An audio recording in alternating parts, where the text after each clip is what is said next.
Pour cette raison, Grote a l'intention de remplacer l'eau par l'alcool.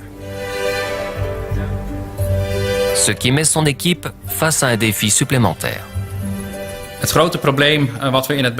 Notre problème majeur au départ, ce fut qu'on ne peut dissoudre dans l'alcool qu'1% de sucre.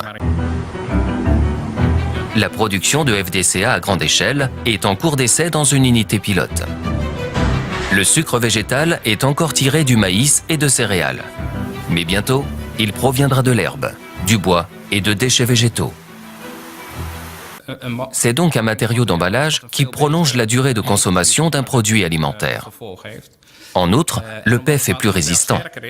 Avec toutes ses qualités, le plastique biosourcé est un matériau du futur. Coca-Cola, Danone et Alpla, le premier fabricant de bouteilles en plastique, travaillent déjà avec Grote.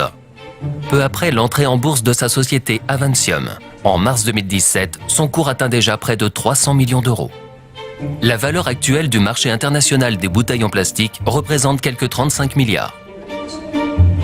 Le dépôt d'un brevet pour la technologie ICSI sera bénéfique pour l'entreprise de Grote. Mais c'est surtout l'environnement qui va profiter de cette invention. Produire le plastique écologique réduit de 70% les émissions de CO2 et consomme 70% de moins d'énergie que la fabrication de plastique fossile. L'empreinte de CO2 du plastique va donc devenir relativement faible. Quant à Gert-Jan Grote, il est en passe de laisser une large empreinte sur la voie du futur durable.